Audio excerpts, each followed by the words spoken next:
Shalom, shalom to everyone. It's so wonderful to be able to go through these deep discussions on such a hot topic, but really a prophetic topic, a topic which is a spiritual issue, but it's also a physical issue.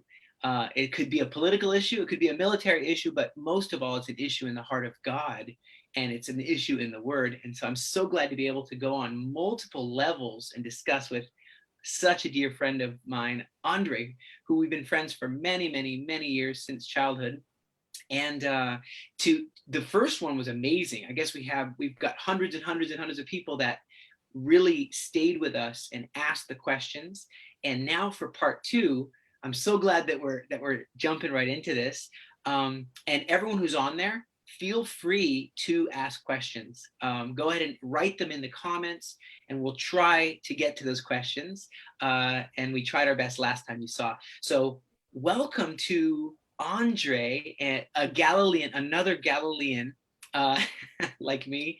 And we were just discussing before we started how we both feel that our call is to reach out to the nations, and especially now when they can't come, but really all the time, to just express some of the Father's heart for his land. Because if we understand that, we understand a lot more than some of the misinformation that gets thrown around so readily on all kinds of media platforms. So speaking the truth is a core part of who we are as friends, as Galileans, and as servants of the greatest rabbi who ever lived, the Messiah. So welcome, Master Andre. And again, for those of you who don't know Andre, he is not only a good friend, he's a very skilled historian, Bible scholar, and just a good guy. You'll see him on some like Joshua Aaron's virtual tours. You'll see him on all kinds of stuff. And especially if you come to the land, he will take you around this beautiful land of Israel.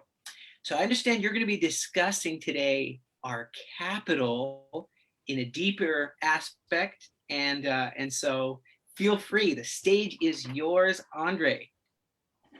Thank you, Chaim. Welcome, everyone. I'm so happy to share with you a little bit deeper of what we've started a few days ago with, with the picture you see behind me, the Temple Mount in Jerusalem. And we want to go deeper now. We had a brief overview of some of how things look, where would we go if we would have visit Temple Mount. We've talked about some overview, just some general pictures. But what we want to do now is I want to go deeper into the prophetic of this place, of this particular location, the Temple Mount.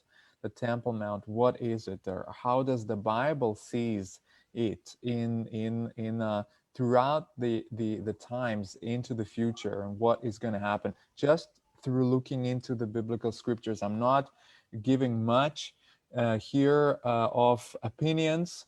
I'm just focusing on what the Bible actually says directly. So I hope you can follow up with your Bibles, and we're going deeper. Here's a part to the biblical aspect. You can see a fragment from the scroll of Isaiah. Originally was found in the caves of the Dead Sea in Qumran, and it's displayed in Israel Museum. The scroll that is 2,000 years old, maybe even the scroll that Yeshua read himself, who knows? Doesn't matter. The biblical aspect of the Temple Mount, part 2. We're starting. So let's go to the beginning. We want to look back into where this whole story with the Temple Mount begins. And it begins in Genesis 22, in the story of the binding of Isaac. Abraham is being told by the Lord to bring and offer Isaac to him as a burnt offering into the land of Moriah on one of the mountains. Be careful with the description. We don't want to make up things. We want to exactly call things according to the way God calls them, the Bible calls them. So here it is, a little bit of geography. Okay, I love this. I love maps. I love geography. I think it's so impactful to understand biblical geography. It will give us an insight of everything that is happening in Israel. So Abraham is in Beersheba, right? He's there, he's settled down, he has finally his promised son is born. Abraham is planting a tree. He's planning to stay there for long to enjoy that blessing, that promise he finally got, right? And then suddenly the Lord speaks to him and says, take, Genesis 22, take your son whom you love, Isaac, and bring him on and to me as a burnt offering.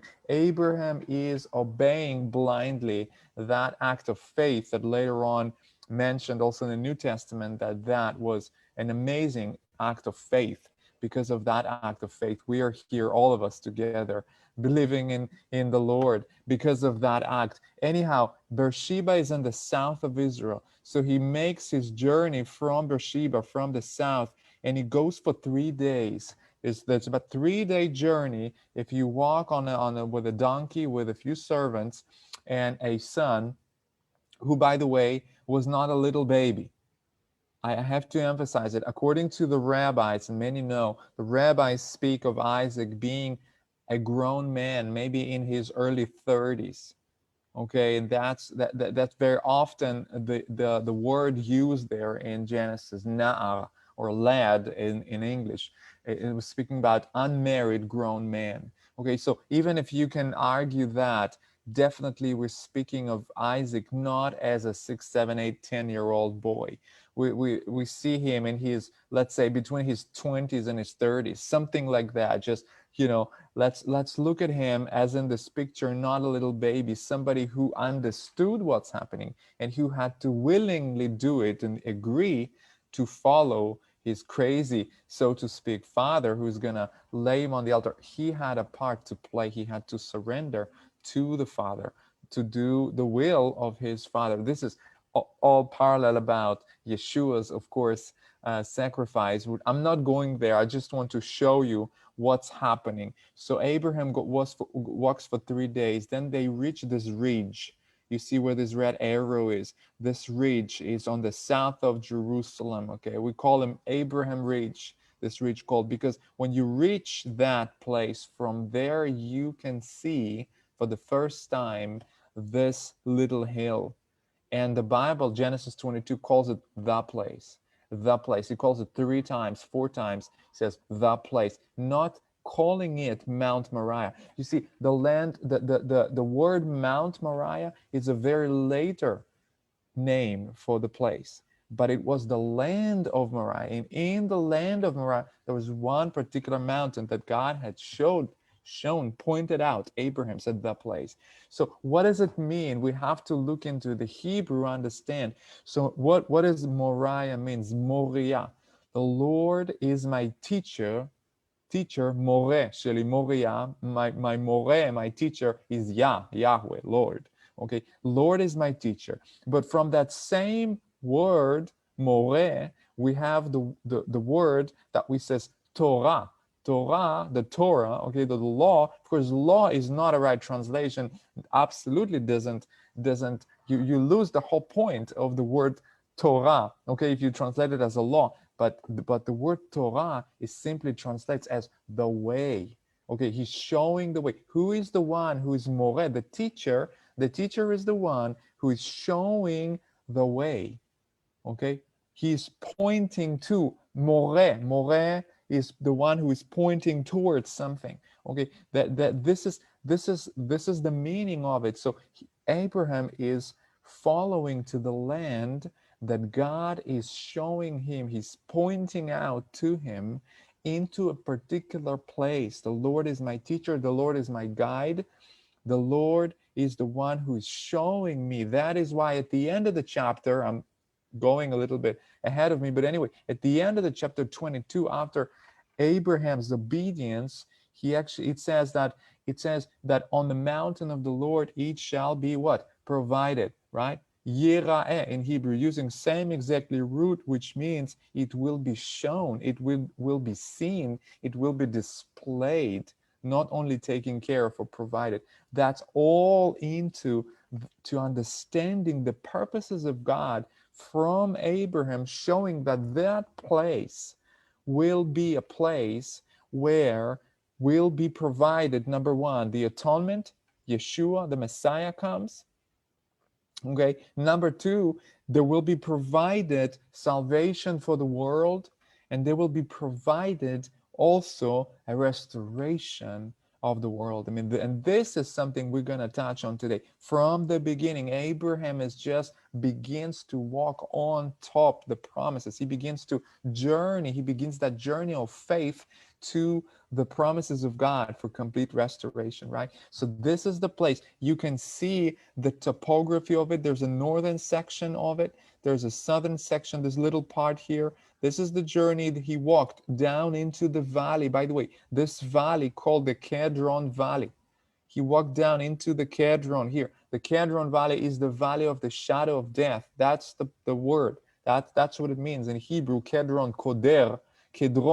Koder means something dark, something heavy. And David wrote about that valley as being a valley of the shadow. Okay, right? In Psalm 23, we know this. And Psalm 22, and we know this, that here was also a ancient graveyard. So this is all connected. That same valley will also be the valley of the judgment at the end.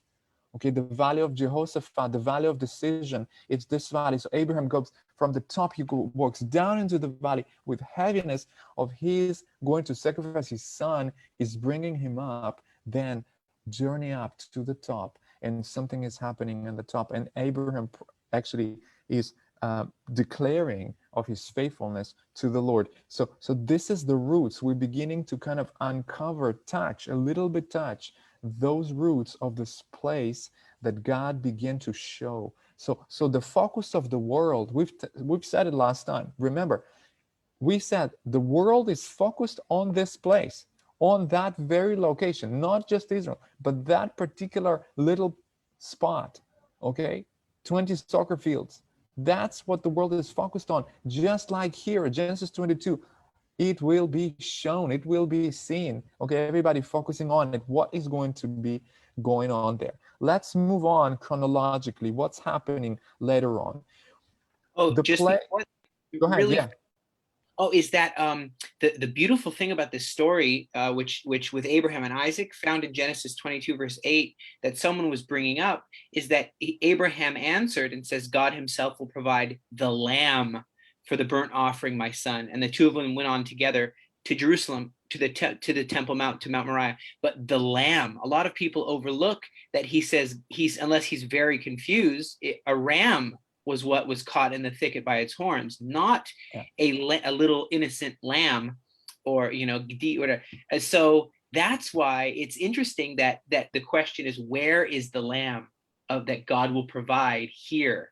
And then finally we know John way later, says thousands of years later, there is the lamb. Behold, there's the lamb. Yeah. But that's just cool how he prophesies that Abraham does that.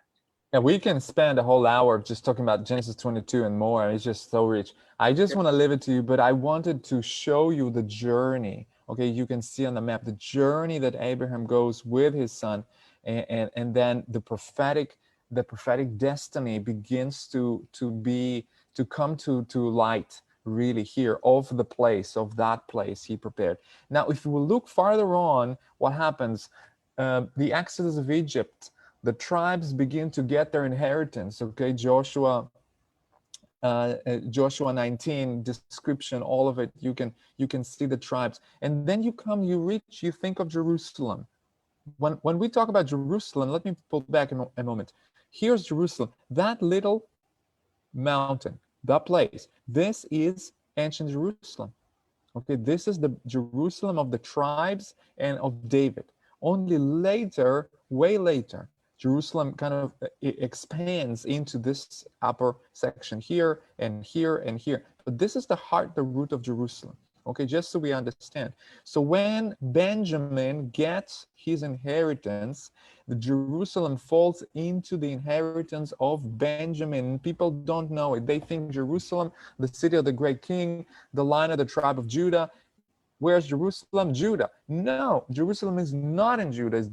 exactly directly spoken, okay, in Judges and in Joshua, that Jerusalem belongs to Benjamin. Why would God give Benjamin Jerusalem? Well, first of all, think of the principle. Who is Benjamin? He's the youngest son, the youngest boy, the smallest out of all tribes. Okay? Tribe of Benjamin. If you look even at a lot of territory to Benjamin, it's the smallest than any other tribes that we see all around the land. So the youngest and the smallest, like the most insignificant, but he gets what God is going to make the significant and the greatest. All right. So just think about the principle out of the poor of this world, out of the non-significance, out of the most weak people, God is going to display so that nobody can boast. By the way, Judges, the verse in Judges 1:21 says that the children of Benjamin they did not drive out the Jebusites who inhabited Jerusalem. Okay, so they were not even able to take that city. So they can't even claim rights to Jerusalem. This is very important, because if Benjaminites would taken their possession of Jerusalem, whatever would happen later in Jerusalem, they could say, oh, this is our land, this is our spot, we've done it. But you see, they didn't do it. Whoever comes for the first time and conquers this city, and that man is David, because he has the revelation of Abraham, of that, from the intimacy with God that David has. He understands that connection to the prophetic, because he's tapping into prophetic. He understands the prophetic, and so he's going there to fulfill the prophetic word. How do I know it? Because there are many reasons scholars say about David. They say, well, David thought it's like a center between the scattered tribes.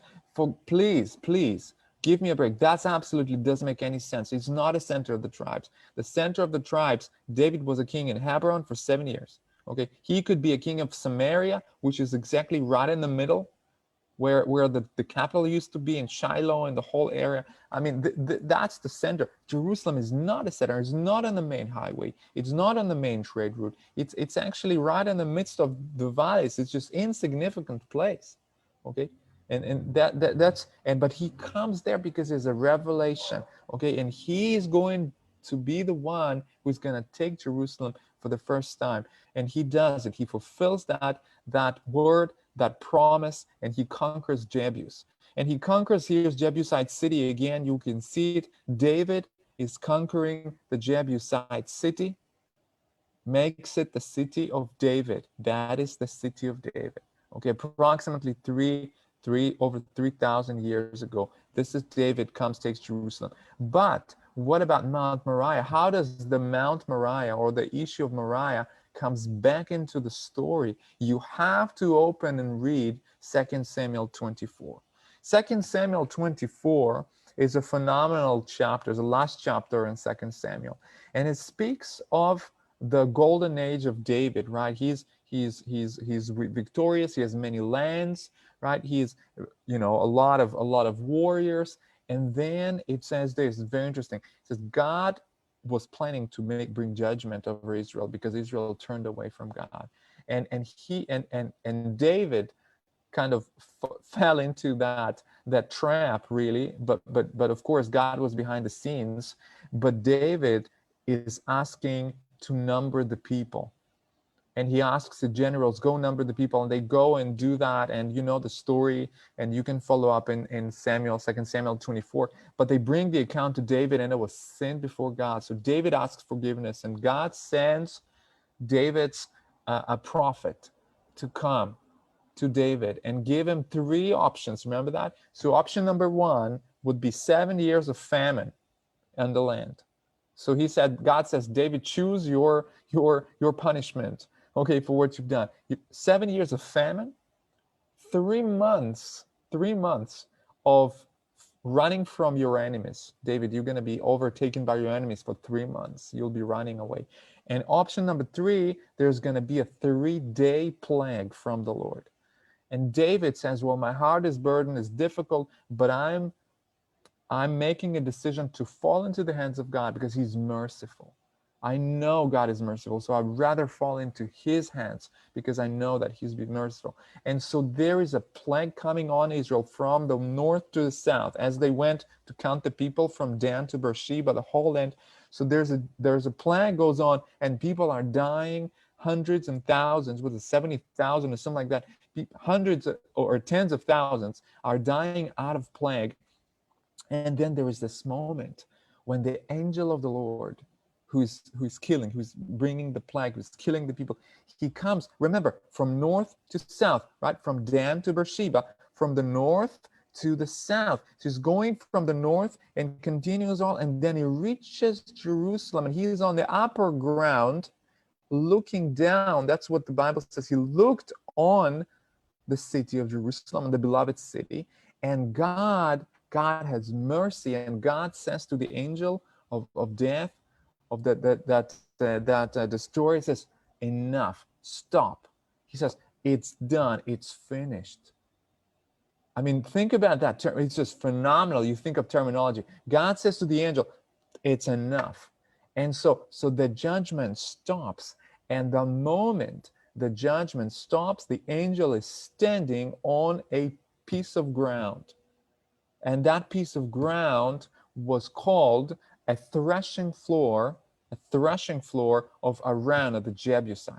There was the angel. Now David, now look at the picture. Here's the threshing floor of Araunah, right? I put a little altar here burning. Later on, David built an altar. And David is in here in the city of David. So David is here. He sees the angel. If you read the chapter 24, you'll see. David sees the angel. And David is on his knees. He's weeping. He's asking for mercy. He sees the angel is going to destroy the city and says, please, please come and, my family, let my family, my house, may it suffer because of the sin, but don't touch these sheep, these people, these sheep. Okay. And God said, stop. And so the angel stops, and the prophet says to David, now go to the place where the angel stopped and you make an altar. So David goes there, and he has an argument with Araunah, buy or get it for free, buy and get it for anyway. David buys it. By the way, one of the properties that were bought for David for Jewish money, okay, that's that particular mountain. So that you won't be confused about all kind of ideas, but it was bought. That piece of land was bought. It's a threshing floor, okay, of Araunah, and David makes an altar, and he offers burnt offerings and the peace offerings because he's grateful, he's thankful for the Lord. And God, at that moment, he hears from that place the prayers for the land, because the land is being judged. It's been defiled by the sin, and God heard prayers for the land, and the plague was withdrawn. So this is how that comes into the picture. Chaim. Oh, I'm just saying, isn't it crazy? Just to remind everyone that this place is, I think it is the most disputed place on the planet Earth, but also with the most legitimacy in the world. Like Israel in general has more legitimacy to exist in the hands of Jewish people than any country in the world has to the people indigenous to that country. More, whether it's political or historical aspects like this, but yet it's always disputed, and people dispute constantly and fight. And I think it's a spiritual reason why they do that. But you know that Jewish people pray towards this place 3 times a day. They're praying facing this place. Synagogues are built facing this place, and people are and it's mentioned again. I mentioned on the last episode, but just to reiterate it, that it's mentioned about 800 times in different names in the Bible, but not even once in the Quran. In the 16 versions, the 16 names of this place in Arabic, it's not mentioned even once in the Quran, but yet it's mentioned all throughout, and 3 times a day Jewish people are praying for this because of God's will. It really comes down to God's will towards this hilltop. Now you will see. Now you guys will see why. I mean, we're getting there. We're just preparing us to get into the why is it disputed? What's gonna happen there? What should we expect? going to happen. But let's lay down that foundation. So let's move on. We'll understand the threshing floor. That's what where David puts an altar, and then Solomon is building the temple on that very spot. The first temple. Okay, here's the first temple of Solomon, and that's what 2 Chronicles 3 tells us, that Solomon builds the house of the Lord. Here it is, on Mount Moriah. And if you don't know where the Mount Moriah, he gives you that particular spot where David put the altar, on the threshing floor of Ornan the Jebusite, or Araunah the Jebusite. Okay, so here we have a foundation, we have a reference from the scripture, knowing that is that place. From Genesis all the way into the Chronicles, we know there's no question of where. Now, let's answer this question. What is a threshing floor? Or what does it mean? Or what does it stand for in the Bible? How does the Bible see it? Because we want to look at it in context, right? So what is a threshing floor? Here's a picture. Imagine there's at the far distance, you see the gate of the city. Let's imagine that's Jerusalem's northern gate. And then there's a journey up to the top. And the top hill is an open hill. Open space. And what is happening in the threshing floor? Threshing floor is a place, is an area where after the harvest, you bring the sheaves of grain, okay, you bring your harvest of wheat or barley, whatever, you bring it together on this place. And then you have, very interesting here, you have described, okay, the sheaves are being thrown abroad. And here's what's happening. What's happening is they all throw it in one pile, and then they kind of spread it out.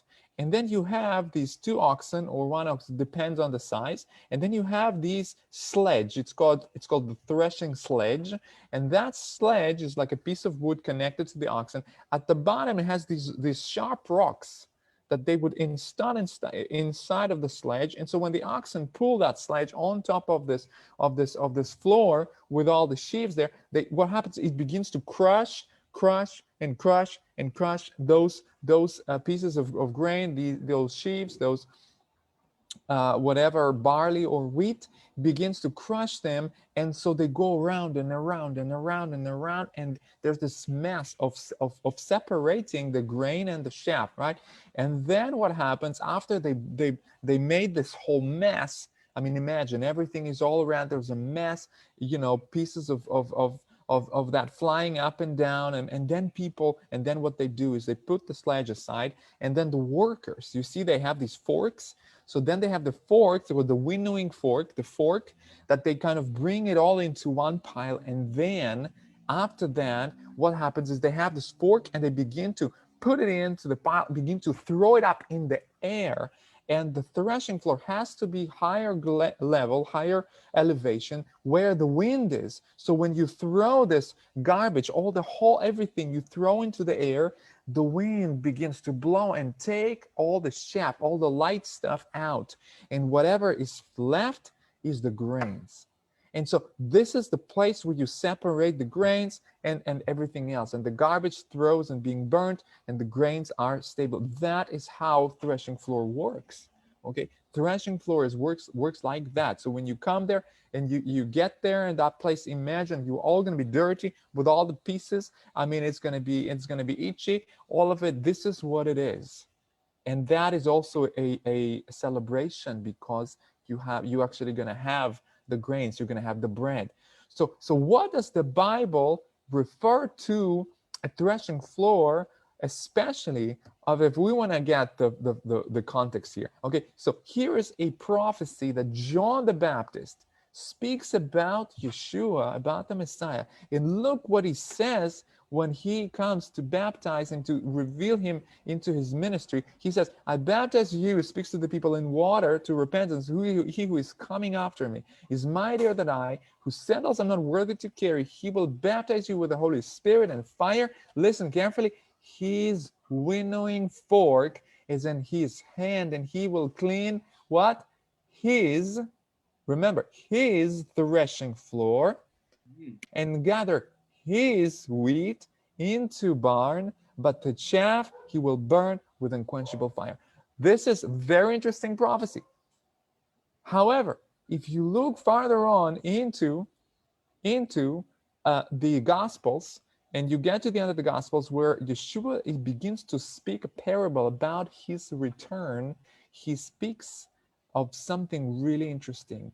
Okay, the final chapter there, when he speaks about return, okay, here's what Matthew 25 says. He says, when the Son of Man comes in his glory and all the holy angels with him, then he will, look carefully at the words, he will sit on the throne of his glory, and all the nations will be gathered before him, and he will what?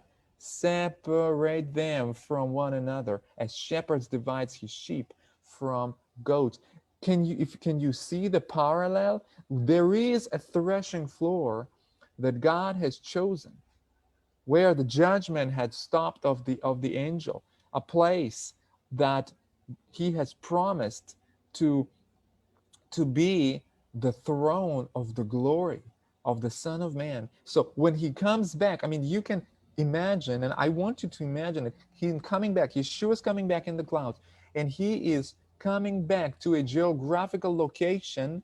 We also know Zechariah says his feet will stand on the Mount of Olives, which is across the valley here from Jerusalem, in the Mount of Olives. Okay, and but he is going to come and sit. Where will he sit? He sit right on the threshing floor, the place of separation, because that is where he is going to separate and to judge the nations. There is exact location where this event, Matthew 25:31, is going to take place. It's going to take place right, what you see behind me, right exactly on that threshing floor, because this has been a place of separation forever, and it is. And if you're not confident about it, let's look what the prophets say. Okay, if you think about it, what prophets speak about that end? Micah chapter 4. Think about it now very carefully. This is the nations coming against. This is the end story, the final chapter. Many nations coming against you. Speak about Jerusalem, speak about Zion, speak about the Temple Mount. Let our eye look upon Zion. Let her be defiled. Okay, but they do not know the thoughts of the Lord, nor do they understand his counsel. Look at this. For he will gather them like sheaves to the threshing floor. That is exactly the place where the nation's going to gather for the judgment of God. But here is the funny part, is the next verse. Here's what he says: arise and thresh, O daughter of Zion, for I will make your horn iron, I will make your hooves bronze, you shall beat in pieces many peoples. I will consecrate their grain to the Lord and their substance to the Lord of the whole earth. In other words, God is going to bring the nations there, and he's going to judge them there. But the tools for the judging, who is going to be the tool? The daughter of Zion, the nation of Israel, the people of God. From the nation of Israel, they are going to be the tool to perform the judgments of God, just like he uses people to make his purposes all across the world. This particular story will have people, Israel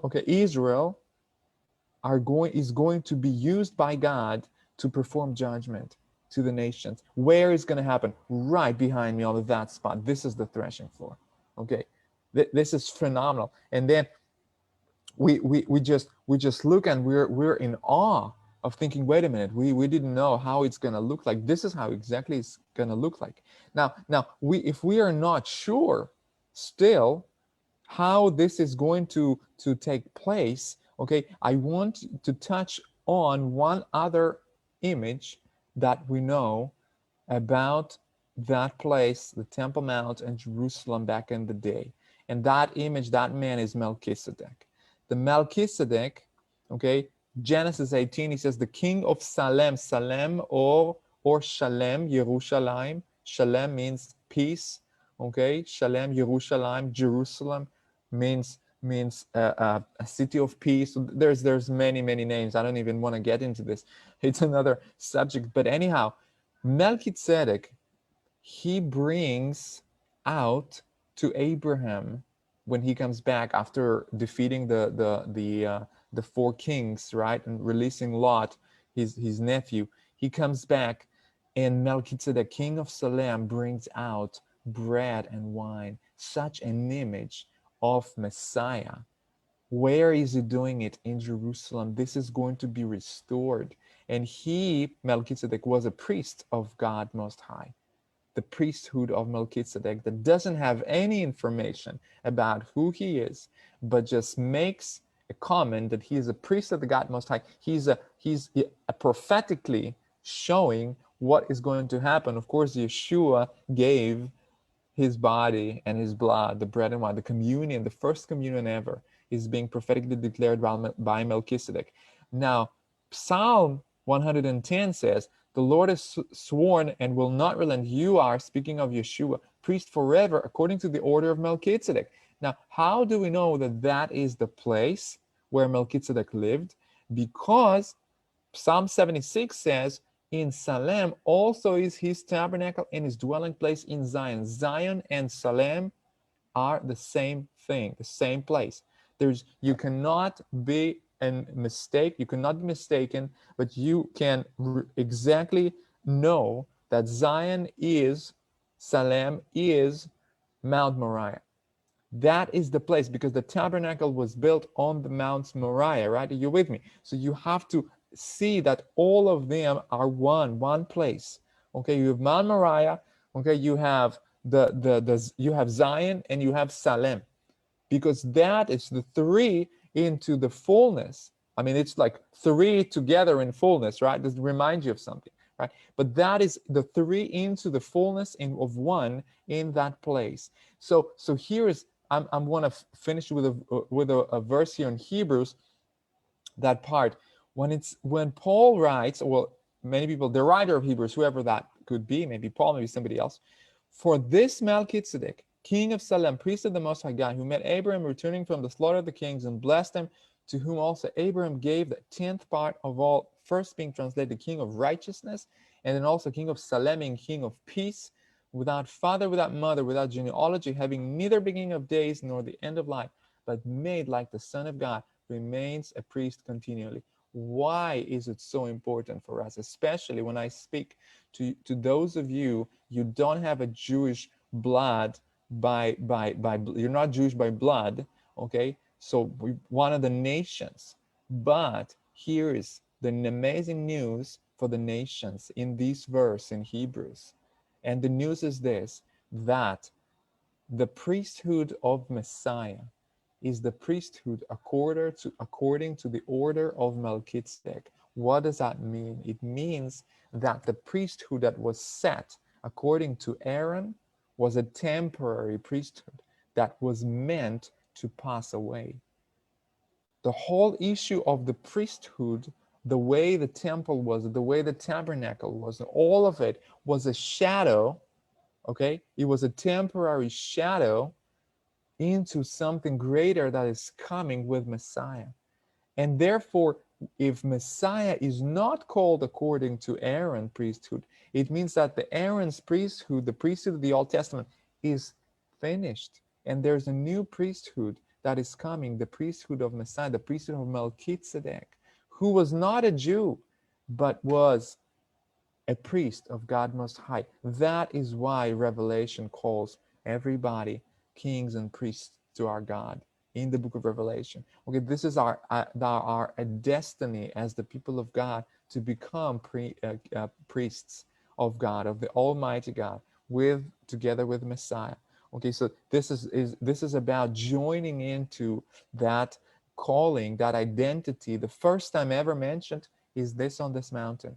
Okay, Melchizedek. We are also priests according to Melchizedek's, right, priesthood, just like Messiah is, and we're followers of the Messiah. Okay, I want to get a few verses here from Isaiah, just to get us an understanding. And I also want to challenge you here at the end with something in a few minutes. But here's what Isaiah says. He says, "Behold, I lay in Zion." Where's Zion? That is it, Zion. It's this. By the way, the meaning of Zion, Zion means something insignificant, like a landmark, an insignificant landmark, that out of it, God is going to raise up something greater. Okay. Right. Behold, I lay in Zion a stone for a foundation, a tried stone, a precious cornerstone, a sure foundation. Whoever believes will not act hastily. Okay. And of course, Ephesians 2, I just want to skip that. That's not important. It's time to get ready, because this piece of ground that you're looking at with a prophetic destiny is shouting loud as it possibly can to the nations of the world, get ready, because Messiah is coming, and this is where he's going to sit down. This is where his throne of glory is. That is why the devil is going to fight that reality to the last drop of blood. That's why this is the most contest location of the people, because the enemy knows exactly what I just told you from the scriptures. He knows this is the threshing floor. He knows this is going to be the judgment of the forces of darkness once for all. He knows that this is going to be the place where Yeshua is going to establish his throne. He knows that his time is short. That is why this piece of ground is so important, not only to understand modern or let's say modern time history and close history, but also the biblical perspective, so that we can be in expectation of what's coming. I'd like to give some time for questions, and we have another 15 minutes or so. Chaim, if you want to add anything. Yeah, I really think that oftentimes when people think of Jerusalem and they think of, not only the siege of the Jebusite in 1010 BC, or it's 52 times that it was right, besieged and conquered twice, and it's just there's this battle for Jerusalem that exists. But when people saw the temple, look at the history of the temple destroyed in 70 AD, by the Romans, and then Titus leveling it on the 9th of Av, there's this Bible scholars look at those promises and they say, well, maybe it's just a story. Maybe when it says I will gather the Jewish people back, like I made Aliyah, and like your wife made Aliyah, and you made Aliyah, or maybe not. You know what I mean? And so this return, maybe it's just a story. Maybe it's not real, you know. And so when he says I will dwell in Zion, I'm zealous for Zion. And the word Zion, you said, is like a demarcation, like something not that significant, but it's what God thinks is significant. But so that's how replacement theology came, I think, is people say, well, maybe it's just a story, maybe it's an analogy, maybe it's like Narnia, maybe it's like this place that is in our minds. But then when they see Jerusalem come into the hands of Israel in 1967, and they see this place that's so contested once again being stewarded by the stewards that God asked to steward it, the people of Israel, you start to say, wow, it's real. It's really real. And there's nothing that can stop God's plan. And I think people then can make the choice and say, now that I know it's real, how will I act? What will I do concerning this place? So some people have said, I'll just give some of the questions. Some person said it's not mentioned in the Quran. Nina Crutherd says it's not mentioned in the Quran at all, that hilltop, the Temple Mount of Jerusalem. That was Yeah, one. it's not mentioned. It's not mentioned. It's not there. It's, in fact, it's a later interpretation of the outer books of the commentaries of the Quran and the Hadith, which been written several decades after Muhammad's death. So in other words, he wasn't in the picture at all. He was already dead. And later on, they have made a decision, or they interpreted that this location attributes to one of the stories in the Quran of Muhammad's journey. Okay, and so it's not mentioned, not at all. Another person, Gideon Swinkles, has said, he's an awesome guy, a businessman. Anyway, he says, the word, he said, is the word separation, like, because holiness is also about separation. So he said, when God sanctifies or promises to sanctify Jerusalem, what does that mean as it relates to separation? He asks. Well, it's very simple for those who understand Jewish mindset and understand that Judaism. The whole issue is about separate the holiness and unholiness, kodesh and chol. You know, something that is kadosh, holy. And what does the word holy means? The word holy simply means completely separated and dedicated. Okay, separated for something. That's what the word holy means, just, you know, in general. And so God is holy, which makes him holy is he's completely separated from sin. He's completely separated. And so we are called to be holy, in other words, separated to God from everything else. And so this is the separation, and the judgment, according to that same principle, obviously is going to happen when people will be separated from other things in the world, from sin, into being dedicated to God as the people of God. What makes you a person? What makes you one of the people of God, one of the children of God, is that you separated completely from sin to God. You separated to God. And you can say, I'm holy. Listen, the word holy means a complete dedication and separation. It doesn't mean that you will be perfect. It Right. means that you're completely separated for something. And so this is the aspect of separation. And that city is separated unto God, belongs to God and to all his children, his house of prayer for many nations. We couldn't even go there, but if you go in on with that subject, then there is so many verses that says, this is my city, I live here, you know, this is the place of my tabernacle, this is the place I dedicate. It's just like all over the scriptures. But so these are just the additions to what I've shared with you. So when you understand the end from the beginning, from Revelation, from Genesis to Revelation, prophetically, then this gives you a perspective. And so everything, the picture will become clearer now. When you read scriptures, when you look at those verses, when God says, this is my city. And there's, I mean, I can give you a little teaser here for if we're gonna maybe have another session, then that it's gonna has to do with restoration and with the garden. And the question is, where was the garden? And so obviously I'm not going to talk about it right now, but there's a whole teaching of an hour about that. And it pretty much through the scriptures shows you where was the garden, why, and where things going to be restored again. And so it also has part in it. That's amazing, and I believe we're in a great redemption story and all that. But so quickly, just before you go, is about the priesthood, because you did bring up the Melchizedek priesthood, but there's this potential clash, because if you look at Numbers 1 verse 47, Numbers 3 verse 5, Numbers 3 verse 44, Numbers 8, about how the priesthood would operate, and how this priesthood wasn't something that God said is now it's over. And then there's a Melchizedek priesthood, which was, I mean, first of all, I don't know if Melchizedek has any sons or daughters that you can trace like a priesthood. Of course, the New Testament Hebrews says that there's a spiritual adoption to that priesthood. So how do the two, are they side by side? A man named Gabriel Bastian said, any thoughts on how they both operate at the same time? Yeah, listen, again, I just repeat myself here, but it's very important, significant.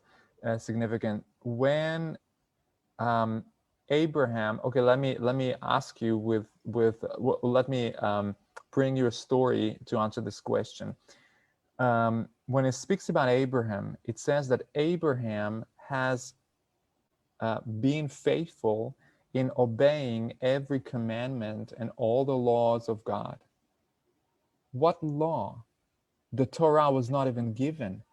What commandments? Was nothing yet given. But he understood the concept of it by walking with God, standing in faith, and understanding to hear and obey the word of God. That is the whole point here. So I'm using this as an example. When God gives the law and he establishes a priesthood with the people of Israel according to Aaron's lineage, okay, that is there in order to bring through that model, the tabernacle model, into the temple model, like a shadow of what is going to happen when the fullness comes, when Messiah comes, when the full sacrifices, the perfect sacrifices is being brought. And so this priesthood was a temporary priesthood from the very beginning. In other words, it was for the people to carry it on so that we can see and we can get where we are now, and when we were, the first temple, the tabernacle, the first temple, the second temple, exactly to get that shadow. But when Yeshua comes, he says, greater than the temple is here, right? Greater than the temple. There's a shift, because the sacrifices are done. There's no more sacrifices. And God will not accept any other sacrifice that will have to do with remissioning of sins other than Messiah. He will not do that. That's clear. And so there's a priesthood shift.